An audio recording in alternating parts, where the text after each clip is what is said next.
Hello' মোৰ বন্ধু বান্ধৱীসকল, আৰু আজি মই বনাম ব্ৰইলাৰ মাংস। আৰু এয়া চাওক, পূৰা মই ব্ৰইলাৰ মাংস বনাবৰ কাৰণে একদম সকলোবোৰ ৰেডি কৰি লৈছোঁ। আৰু এইফালে দালি বহাই থৈছোঁ, আৰু এইফালে মাংসটো অলপ বইল কৰি লৈছোঁ যাতে বীজাণুবোৰ নোহোৱা হৈ যায়।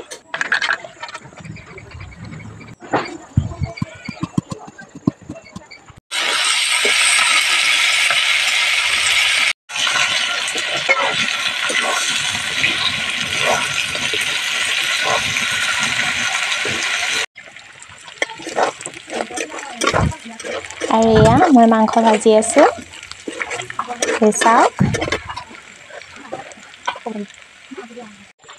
ইমান গৰম, একেবাৰে গৰমত থাকিব পৰা নাই। তথাপি কি কৰিব, খাবৰ কাৰণেতো কষ্ট কৰিবই লাগিব। আৰু ব'লক এতিয়া আকৌ আৰম্ভ কৰোঁ আমাৰ ৰন্ধা বঢ়াখিনি।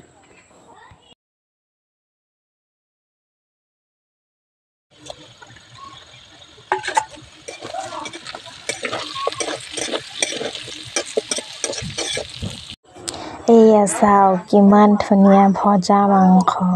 আৰু কিবা লাগেনে? মোকতো জুতি তামাম মজা, বঢ়িয়া। আজিলৈ ভিডিঅ'টো ইমানখিনিয়ে আছিল। বেছি গৰম দিয়াৰ কাৰণে খোৱাবোৰ দেখুৱাব নোৱাৰিলোঁ। আৰু যদি ভিডিঅ'টো ভাল লাগিছে, লাইক, কমেণ্ট, শ্বেয়াৰ, ছাবস্ক্ৰাইব কৰিবলৈ নাপাহৰিব। আজিলৈ আহিছোঁ, বাই বাই।